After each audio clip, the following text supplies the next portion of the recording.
ಮಾತಾಡ್ತಾ ಇದ್ರು ಕೂಡ ಅವನು ಏನು ಈ ದೇಶದ ಪ್ರಧಾನಮಂತ್ರಿಗಳಾದಂಥ ನರೇಂದ್ರ ಮೋದಿ ಅವರು ಸುಮ್ಮನೆ ಇರ್ತಾರೆ. ಅದರ ವಿರುದ್ಧವಾಗಿ ನಾವು ಇವತ್ತು 23ನೇ ತಾರೀಕು ಫ್ರೀಡಂ ಪಾರ್ಕ್ಗೆ ಹೇಳಿದ್ರು. ಈಗ ಏನಾಗಿದೆ, ವಿರೋಧ ಪಕ್ಷಗಳು ಅವತ್ತೇ ಪ್ರತಿಭಟನೆ ಮಾಡ್ತಾರೆ.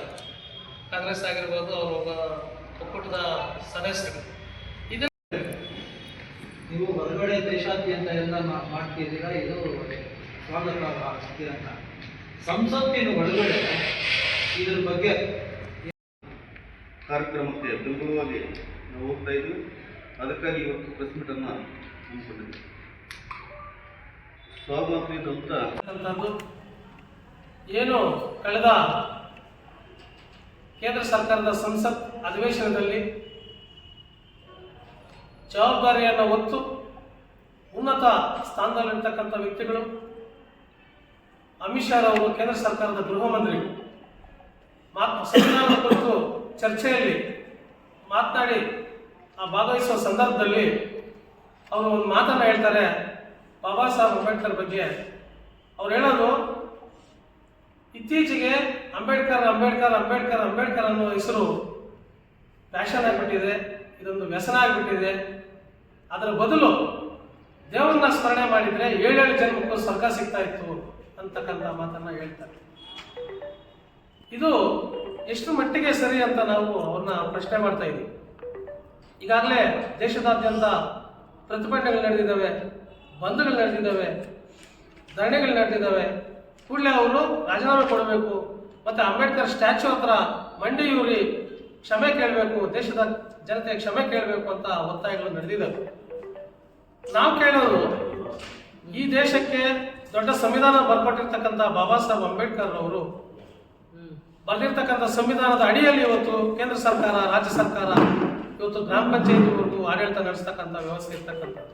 ಅಂತಹ ಸಂವಿಧಾನವನ್ನು ಬರೆದಿರ್ತಕ್ಕಂಥ ವ್ಯಕ್ತಿಯ ಬಗ್ಗೆ ಯಾವ ರೀತಿ ಮಾತಾಡ್ತಾರೆ ಅಂದರೆ, ಈ ದೇಶನ ಎಲ್ಲಿಗೆ ಕೊಂಡೊಯ್ತಾರೆ ಇವರು ಅನ್ನೋದು ಒಂದು ಯಕ್ಷ ಪ್ರಶ್ನೆ ಆಗಿದೆ.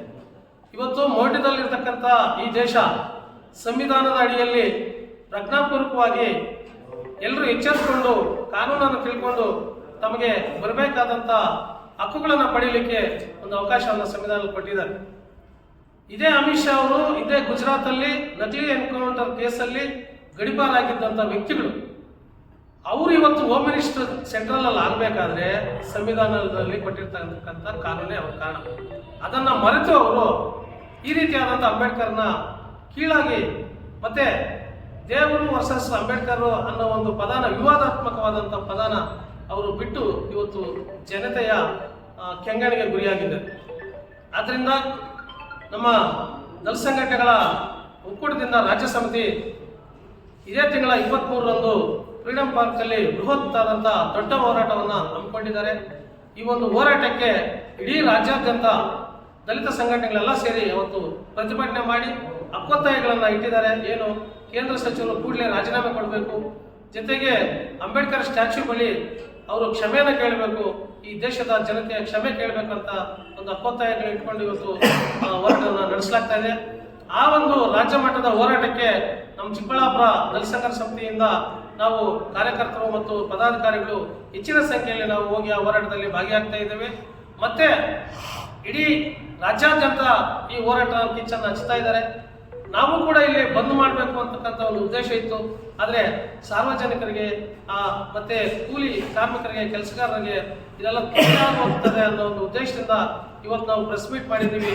ಈ ಪ್ರೆಸ್ ಮೀಟ್ ಮೂಲಕ ನಾವು ಒತ್ತಾಯ ಮಾಡ್ತಾ ಇದ್ದೀವಿ, ಕೇಂದ್ರ ಸಚಿವರು ಕೂಡಲೇ ರಾಜೀನಾಮೆ ಕೊಡಬೇಕು, ಮತ್ತೆ ದೇಶದ ಜನತೆಯ